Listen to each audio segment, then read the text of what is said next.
Hello everyone, I really hope you are doing well. आज हम लोग हिंदू मैरिज एक्ट में ज्यूरिसडिक्शन प्रोसीजर के बारे में बात करेंगे। सेक्शन नंबर 19 से सेक्शन नंबर 22 तक आज हम कोशिश करेंगे कि कवर कर लें। तो सेक्शन नंबर 19 सबसे पहले हमें ये बताता है कि courts to which petition shall be presented. Basically Hindu marriage act में जब भी ऐसा कोई मामला है डिवोर्स का, जुडिशियल सेपरेशन का, जब भी कुछ है तो पिटिशन कहाँ प्रेजेंट करी जाएगी ये बताएगा हमें सेक्शन नंबर 19। किस कोर्ट के पास ज्यूरिसडिक्शन है उस पर्टिकुलर पिटिशन को हियर करने की।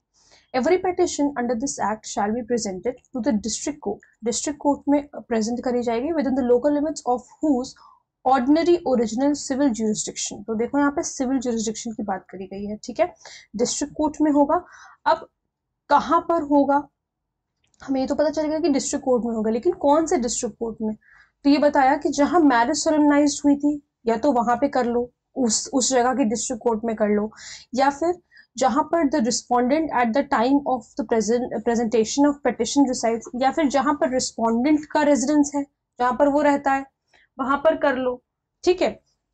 या फिर the parties to the marriage last resided together, या फिर दोनों हस्बैंड या वाइफ मान लो दिल्ली में लास्ट में रिसाइड किए तो वहां पर कर लो, फॉर एग्जाम्पल, ठीक है। In the case the wife is the petitioner, और जिस केस में वाइफ पिटिशनर है, when she is residing on the date of the presentation of petition, तो जहां पर जिस जगह पर जब उसको पिटिशन लगानी है उस जगह पर मान लो कि वो लखनऊ में रह रही है अगर, तो वहां पर हो जाएगा लखनऊ के डिस्ट्रिक्ट कोर्ट में, ठीक है। तो ये इस तरीके से। फिर फोर्थ पॉइंट हमें क्या बता रहा है? फोर्थ पॉइंट नहीं, फोर्थ क्लॉज हमें बता रहा है the petitioner is residing at the time of presentation of petition in a case where the respondent is at the time residing outside the territories of to which this act extend। मान लो कि जो respondent है वो बाहर रह रहा है, ठीक है। पिटिशनर तो वहां पर रह रहा है लेकिन रिस्पोंडेंट बाहर रह रहा है और has not been heard of as being alive for a period of 7 years, या फिर रिस्पोंडेंट को जो है 7 साल तक ना उसको सुना गया है कि वो जिंदा है या कुछ, ये उसका नहीं पता चल पा रहा है 7 साल या 7 साल से ऊपर का। by those persons would naturally have heard of him if he were alive, ठीक है। तो ये बताया गया, ये 4 जगह मतलब इस जगह पर जो है इन जगह के डिस्ट्रिक्ट कोर्ट पर फाइल करनी होगी पिटिशन। फिर उसके बाद सेक्शन नंबर 20 क्या बता रहा है? ये contents and verification of petitions के बारे में बात कर रहा है। कह रहा है every petition presented under this act shall state as distinctly as the nature of the case. जो भी पिटिशन इस एक्ट के अंदर लगाई जाएगी वो डिस्टिंक्टली केस का क्या नेचर है, permits the facts on which the claim to leave is founded, ठीक है। And except in petition under section 11, यानी कि उसको सेक्शन 11 के पिटिशन को छोड़ के उसके अलावा ये बताना होगा कि कोई साठ गांठ नहीं है पार्टीज के बीच में, कोई क्लूजन नहीं है। क्लूजन का मतलब ये नहीं आपस में कुछ अपना अग्रीमेंट करके फिर आए हैं कोर्ट में, ठीक है। ये सब नहीं होना चाहिए between the petitioner and the other party to the marriage. Then subsection 2 says the statements contained in every petition, जो भी कुछ स्टेटमेंट पिटिशन में कंटेन्ड है under this act shall be verified by the petitioner, वो petitioner के द्वारा verify करी जाएंगी और सम अदर कॉम्पिटेंट पर्सन या फिर कोई दूसरा अगर कॉम्पिटेंट पर्सन है तो वो वेरीफाई करेगा in the manner required by law. जैसा लॉ चाह रहा है, जो कंडीशंस बताई गई है उस मैनर में होगा। For the verification of claims and may at the hearing be referred to as evidence, और जो है ऐसा जरूरी नहीं है बट ऐसा डिस्क्रिशनरी है कि उसको एज एन एविडेंस रेफर किया जा सकता है, ठीक। फिर उसके बाद हम आएंगे सेक्शन नंबर 21 पे। सेक्शन नंबर 21 कह रहा है एप्लीकेशन ऑफ एक्ट 5 ऑफ 1908। क्या है act 5 of 1908? Subject to all other provisions contained in this act and to such rules as the high court में, यहाँ पे हाई कोर्ट को अथॉरिटी दे रखी है, may make in this behalf all proceedings under this act shall be regulated as far as may be by the Code of Civil Procedure, that is CPC. CPC is Act number 5 of 1908। इस act में जो कुछ भी procedures वगैरह होंगे वो CPC से regulate किए जाएंगे। अब 21A में ये power to transfer petition in certain cases बता रखा है। ये इतना इंपॉर्टेंट नहीं है, आप अगर अपने आप से पढ़ना चाहें पढ़ लीजिएगा, ये इतना इंपॉर्टेंट नहीं है तो मैं इसको छोड़ रही हूँ। कभी पूछा भी नहीं जाता, हाँ हेडिंग पता होनी चाहिए कि 21A में क्या दे रखा है, ठीक है।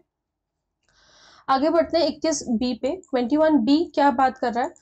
21B कह रहा है special provisions relating to trial and disposal of petitions under this act. कब डिस्पोजल होगा, कब मतलब केस को रफा दफा करा जाएगा, खत्म किया जाएगा, डिस्पोज किया जाएगा। The trial of a petition under this act so far as is practicable consistently with the interests of justice in respect to the trial be continued from day to day trial होगी, हालांकि practically ऐसा होता नहीं है, but ऐसा कहा गया है कि डे टू डे ट्रायल होगी जब तक कि कंक्लूजन नहीं आ जाता, unless the court finds the adjournment of the trial beyond the following day to be necessary. जब तक अगर कोर्ट को लग रहा है, जब कोर्ट को लग जाएगी नहीं एडजर्नमेंट बहुत ज्यादा नेसेसरी है, थोड़ा सा टाइम देना जरूरी है, तो कोर्ट टाइम दे देगी, अन्यथा डे टू डे ट्रायल ही चलेगी। ठीक, ये कह रहा है सबसेक्शन 1। सबसेक्शन 2 कह रहा है every petition under this act shall be tried as expeditiously as possible. जितना जल्दी हो सकता है उतना जल्दी काम करना है। And endeavour shall be made to conclude the trial within 6 months from the date. क्या टाइम दे रखा है? 6 महीने from the date of service of notice of petition. जब से पिटिशन जो है लगा गई है उसके पास, सर्विस ऑफ पिटिशन जब से हुआ है रिस्पोंडेंट के पास, तब से लेकर के 6 महीने के अंदर अंदर ट्रायल को कंक्लूड करना है। अच्छा, ये टाइम बड़ा इंपॉर्टेंट है कि ये वाला जो टाइम दिया हुआ है आपका, क्योंकि ये कई बार पूछ लेते कंफ्यूज करने के लिए, हो सकता है कि 6 महीने के बाद कोई और टाइम बता लिख दे। जब मान लो कि हो सकता है लिख दे within 6 months from the date of presentation of petition, हो ऐसे भी करके पूछ सकते हैं। तो ये जो पर्टिकुलर टाइम होता है, जब भी कोई टाइम लिमिट बताई जाती है, उसके बाद की चीजें स्किप नहीं करनी है, क्योंकि वो एक बहुत ही इंपॉर्टेंट क्वेश्चन हो सकता है। ठीक है, then every appeal under this act shall be heard at as expeditiously as possible. वही जितना जल्दी हो सकता है उतना जल्दी अपील सुननी है। And endeavour shall be made to conclude within 3 months। Appeal को कंक्लूड कितने दिन में करना है? 3 महीने में। और जो नॉर्मल पिटिशन गई है वो कितने दिन में कंक्लूड होगी? 6 महीने में from the date of service of notice of appeal on the respondent. इसमें भी वही सेम चीज है, वहां पर पिटिशन की नोटिस जा रही थी, यहाँ पर अपील की नोटिस जब रिस्पोंडेंट को पहुंच जाए उसके 3 महीने से। ठीक है, फिर आ जाओ 21C पे। तो ये डॉक्यूमेंट्री एविडेंस के बारे में बात कर रहा है। कह रहा है notwithstanding anything in any enactment to the contrary no document shall be inadmissible. किसी भी डॉक्यूमेंट को हम इनएडमिट नहीं करेंगे in evidence in any proceeding at the trial of petition under this act on the ground that it is not duly stamped or registered. हम सिर्फ इस ग्राउंड पे नहीं कह देंगे कि ये डॉक्यूमेंट हम एडमिट नहीं कर रहे हैं। मतलब जो हमारे जजेस हैं वो इस ग्राउंड पे ये नहीं कह सकते कि वो पर्टिकुलर जो है डॉक्यूमेंट जो है वो ड्यूली स्टैम्प्ड नहीं है या रजिस्टर्ड नहीं है। सिर्फ इस ग्राउंड पे उसको इनएडमिसिबल करार नहीं किया जा सकता है। ठीक, अब हम आते हैं अपने लास्ट सेक्शन के लेक्चर में, proceedings to be in camera and may not be printed और published. Section number 22। Subsection 1 says every proceeding under this act shall be conducted in camera। Camera में होगी। एंड इट, देखो camera का मतलब होता है बेसिकली इट मीन्स कि open court में प्रोसीडिंग्स नहीं चलेंगी। वैसे हम देखते हैं कि सारी प्रोसीडिंग्स जो होती हैं कुछ सेक्सुअल ऑफेंसेस को छोड़ के, कुछ प्राइवेट मैटर्स को छोड़ के ओपन कोर्ट में होती है। मतलब पब्लिक चाहे तो आकर के बैठ के कोर्ट की प्रोसीडिंग्स देख सकती है, subject to the decorum of the court. ठीक है, कोर्ट के डेकोरम को ध्यान में रखते हुए अगर पब्लिक चाहे तो बैठ करके देख सकती है। लेकिन कुछ ऐसे केसेस होते हैं जहां पर पब्लिक अलाउड नहीं होती, जैसे रेप के केसेस हो गए, इस तरीके के केसेस में पब्लिक अलाउड नहीं करी जाती है। ठीक है, तो यहाँ पर तो मैंडेटरी है कि यहाँ पे जो प्रोसीडिंग्स होंगी वो इन कैमरा होंगी, यानी कि पब्लिक को, जनरल पब्लिक को अलाउ नहीं किया जाएगा।